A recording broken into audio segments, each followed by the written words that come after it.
on day 27, and for day 27, yeah, because it's a double one today, because yesterday we had Fripp and Franken. So, for day 27, I am reviewing Omen IV, The Awakening, directed by George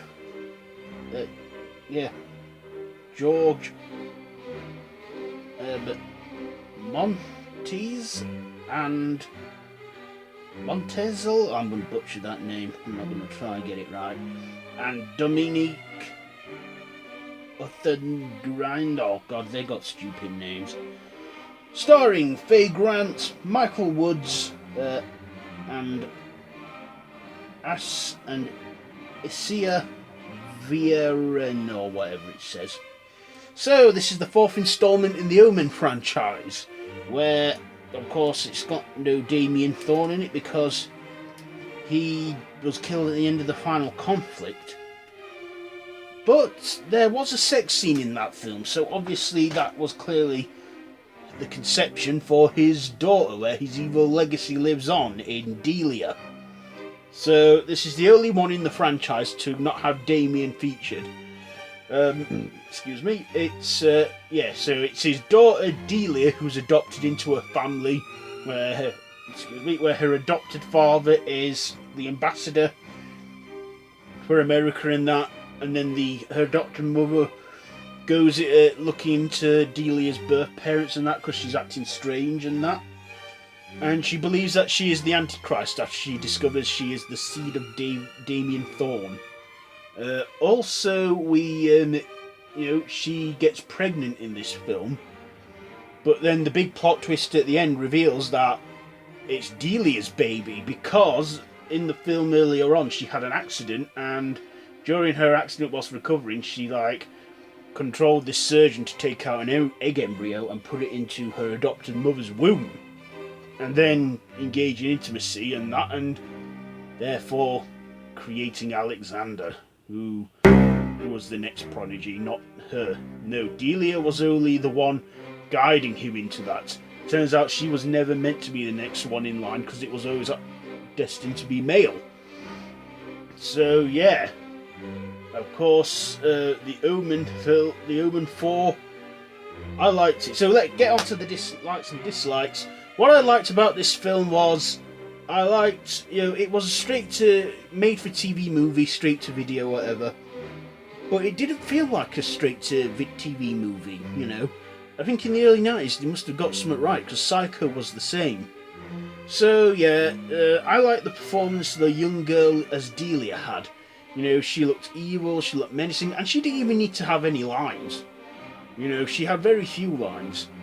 I also like the whole plot twist at the end where the baby turns out not to be theirs, but Delia's and Damian's grandson. So yeah, I liked how how Damian's evil carried on through them. My dislikes, however, I have to say I wasn't, Damian Thorne was not in this film. He was mentioned, but not in it. Also, I didn't like how, in one point in the film, the plot took off. He had a whole act in it where it was a private investigator doing an investigation, and I didn't find that necessary to the film's plot, but he got killed, whatever. So yeah, this was an okay fourth film. It wasn't brilliant, but all the same, I liked this one. And I thought I'd just conclude the original Omen franchise, reviews and stuff. So, Omen 4, The Awakening. I did like how it had the soundtrack from the first two. That was the only, I liked that a lot. How they got the original soundtrack to play in the film, especially as how it ended. So, the Omen 4 Awakening. Final thoughts and ratings. I thought this film was good, but not brilliant. I loved the performance from Delia's character, and how she portrayed that character, Delia. Yeah, it was okay, but like I said, it was a fourth film. It was made for TV. I think they were trying to carry on the Omen franchise, but I don't think this film saved it. So yeah, Omen 4, The Awakening. I'm gonna give this film. Let me see. I'm gonna give Omen 4 Awakening. I'd probably give this one about 3 wrecking balls out of 5. For this one, there is a scene with a wrecking ball in that. So 3 wrecking balls out of 5. That has been my review on Omen 4 Awakening. And now for day 28, because, well, of course, we didn't have 31 yesterday because of Fripp and Franken show. So yeah, let's go 28 days later.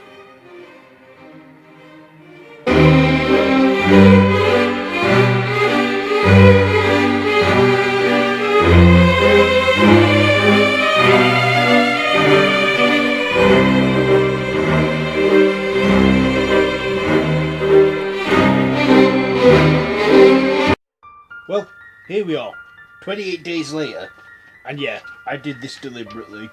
Yeah, so yeah, it is day 28 days later, and for that I am reviewing, can you guess? I'm sure you can, in fact you probably see it on the screen. I'm reviewing 28 Days Later, directed by Danny Boyle, starring Cillian Murphy, Brendan Gleeson, Naomi Harris, Megan Burns, and Christopher Eccleston. So this is a apocalyptic British horror film, where a virus outbreak occurs through these chimps that are infected with a virus only described as rage. And of course the people, some animal rights activists, release the chimps unaware that they carry that virus, and then it spreads like wildfire. And then 28 days later, the whole country's run to shit. Jim, played by Cillian Murphy, wakes up in hospital, naked and not knowing what the hell has gone on. He then finds some scrubs and walks around London, unaware of what's going on, and then he discovers the terror that has been unleashed. And he finds that he's in a rundown Britain where where people only described as the infected are lurking, and they're full of rage, a bit like rabies.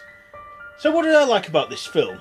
A lot about this film I liked. I liked, the main characters in it.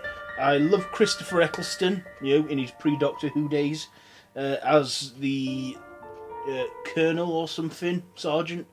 He was a superior army officer, and, basically what it is they get this signal from London and they head up there to Manchester to try and take refuge with the soldiers. So I liked the story. Also, I liked how this changed,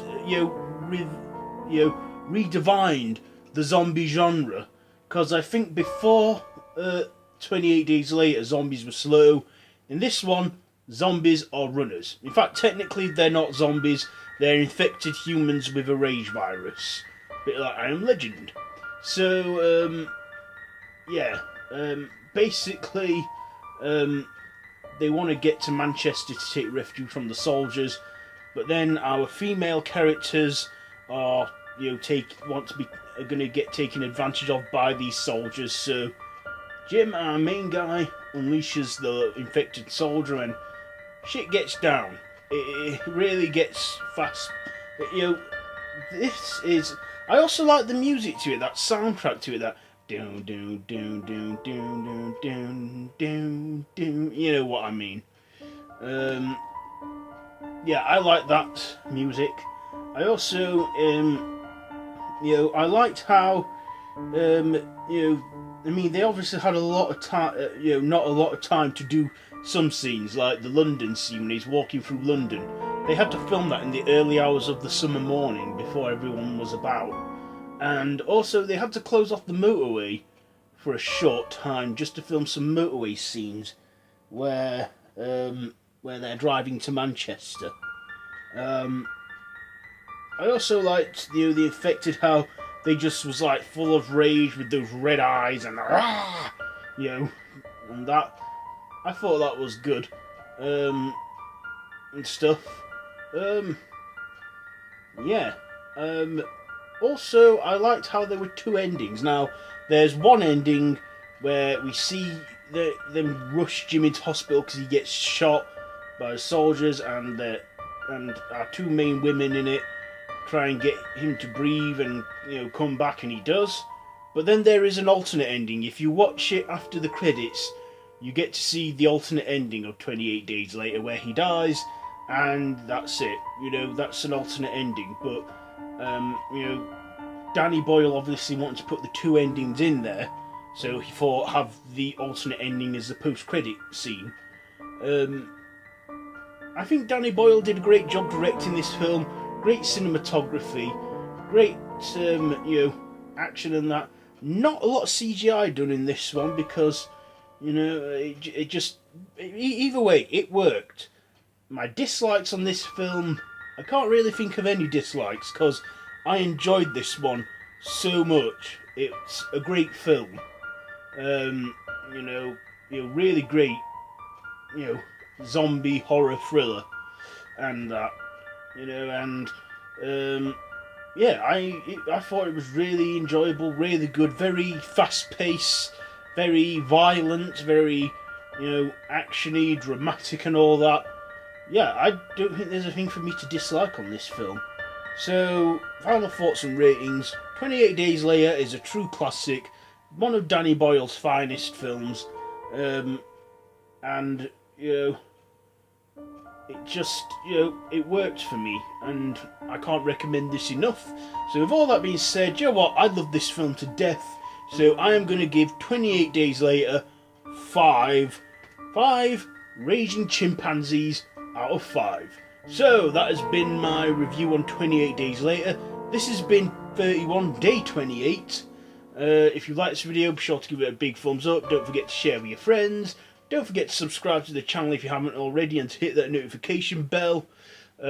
Also, you can join my Facebook group, the Random Horror Madhouse, and also follow me on Facebook and Twitter. All my social media links are down below in the description.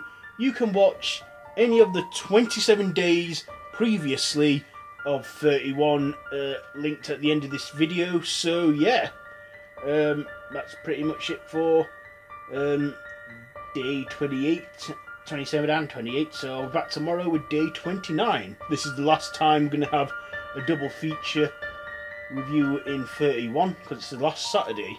So, I'm off to get drunk and scary, because it's the Saturday before Halloween.